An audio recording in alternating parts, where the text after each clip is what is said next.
So, is it all over for McFarlane Toys' DC Multiverse range?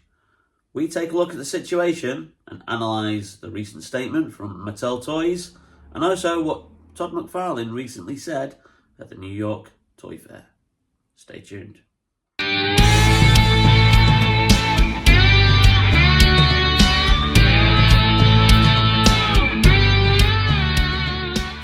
Welcome back to the channel, and today's video is going to be a little bit different. It's just my opinion piece on obviously the things that happened last week with the recent announcement from Mattel Toys and Warner Brothers that they'd done a deal to license the DC properties, including the movies and the comic books and the TV characters, to Mattel Toys from the second half of 2026. Now, obviously, this sent a bit of a shock around the toy community because people were thinking that obviously Todd McFarlane had the contract, the rights to the DC characters with his DC Multiverse 7-inch range, and also some of the statues that he'd recently done as well. So obviously there was a bit of concern, bit of panic. Fans of the range obviously were going, well, that's over, we ain't getting that back again, without looking into the fine details of actually what the statement said.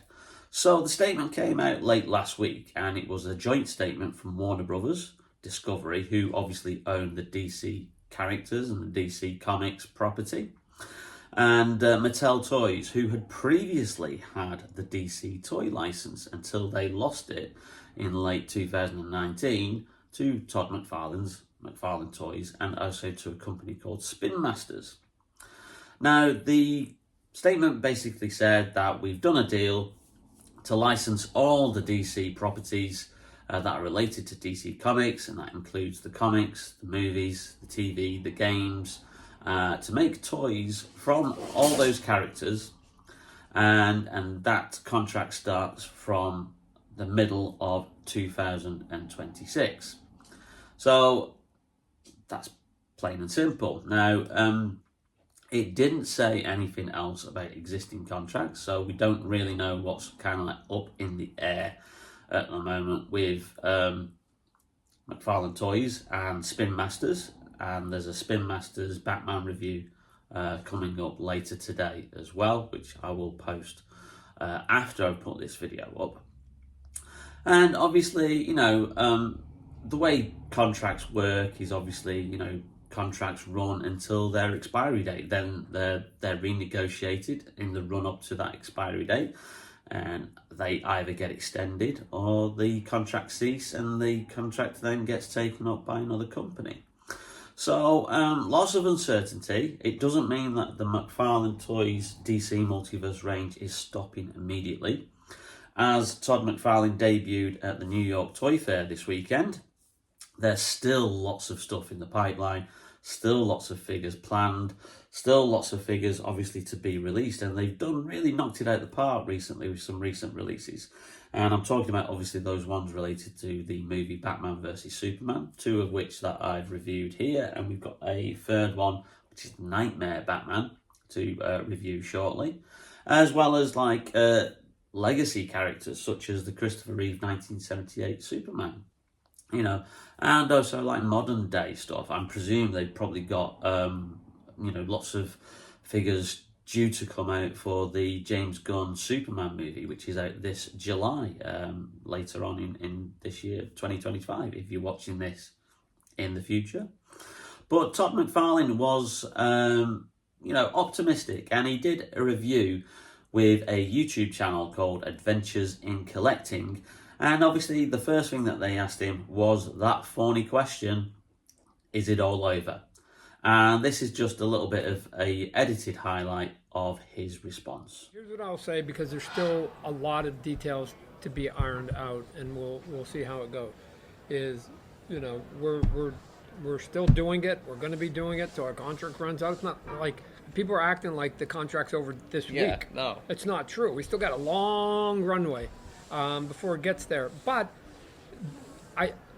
in having conversations with Warner Brothers and even Mattel, and like everybody wants the same goal, right? Nobody wants a disruption. Nobody wants to not deliver the plan that each one of the companies wants, and to deliver to the consumer, and in this case to the fan base, right? That's the goal that everybody's shooting for. Everybody's acknowledging it, and there's still things to be determined before anything sort of big happens. So again, it wouldn't have been my choice. It wouldn't have been my choice, but I've been in business long enough to know that you hit curveballs, right? And this is just a curveball, and we're gonna figure it out, right?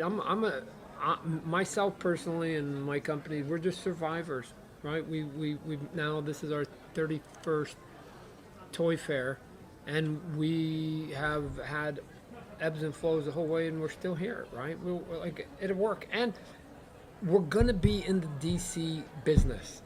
Like, that's a guarantee. We're gonna be in the DC business. It's gonna alter, but we're gonna be in the DC business in some fashion, and that's sort of what we're debating right now. And when everybody has those details, will come out. So we're not going away. Okay. We're not going away. Good. So there's a couple of things to take away from that interview. Now, obviously, Todd tries to reassure the fan base and say that, well, it's not over yet. We've still got a lot of things to release until, and these are keywords that he uses, because he's not kind of like revealing much, as in like when the contract is up, but he says, we'll keep making DC Multiverse until the contract is up. And those are his words. So obviously you would expect that probably means up until into 2026.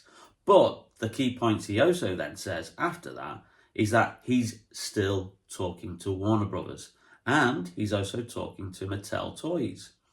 So does this mean that perhaps Mattel Toys are willing to not produce 7-inch figures, because the DC Multiverse range is 7-inch in scale, which is in contrast to most of the other action figures that are out there, which are usually always 3.75 inch, which is the industry standard that was adopted after the success of the 1978 Kenner Star Wars range, or what seems to be the current trend, which is the 6-inch figures from stuff like Marvel Legends, Star Wars Black Series, and other ranges as well. So would it be that Mattel then produced their own kind of like 3.75-inch range, which is currently being done by Spin Masters, or do DC characters in the 6-inch scale? That means they match up with your Marvel Legends and your Black Series, and license out the 7-inch property license to McFarlane, so that the DC Multiverse range continues? Or does it mean that, with some exceptions, Todd is going to move into doing more statues and more like bespoke items, which he's currently expanded into recently? They've done quite a few DC kind of like resin cast statues. They've done some Marvel ones as well. And as we know, obviously the Marvel license lies predominantly with Hasbro. So there's lots of things there, and I would probably not panic. It's a wait and see. It's a wait and see, because as Todd says, talks are ongoing. And until we get some clarification, we don't really know. My personal thoughts are, it would be a great shame if the DC Multiverse 7-inch line disappeared, because they started off a little bit roughly, and if you look at some of those earlier figures, like the very first Batman figure that they released, which was from Detective Comics issue 1000, which I think was the first DC Multiverse review that I did. Yeah, I mean, some of those figures are a bit ropey when you look at them 5 years down the line, and obviously recently they are just absolutely hitting it out of the park. So it would be a shame, especially, and obviously personally from my point of view, you know, as a toy collector, here I am invested into a range, and obviously you can see DC Multiverse figures there, as well as these ones here that I've recently purchased. And it's always a shame if a line gets discontinued and isn't made anymore, because then you've invested so much into collecting it that you're kind of like missing certain key characters because they don't get to be done by the time that the license expires. But I suppose there is advantage of that, because potentially if McFarlane Toys do lose the license, then it means that these toys, action figures, become rare because they're not produced anymore, and then potentially the second market price then goes up. So who knows? Personally, I'm thinking there may be an out in here. There may be a agreement made between Warner Brothers, Mattel Toys, and McFarlane Toys that allows the DC Multiverse range to continue. And perhaps it might be go online only to avoid any confusion for buyers in toy stores. Who knows? It's just a wait and see. So those are my thoughts on the recently made announcement that Mattel Toys now have the DC license, and what I think it means for McFarlane Toys DC Multiverse. So what do you think? Leave your comments down below on the video, and also please give us a like. Share the video out to anybody else you know who collects DC Multiverse figures, and also don't forget to hit the notification and subscribe buttons. So, as I said, there's a Batman video coming up very, very shortly later today, so stay tuned for that one. But in the meantime, take care, stay safe, and we'll see you very, very soon on Bearded Geek Toy Reviews. Bye now.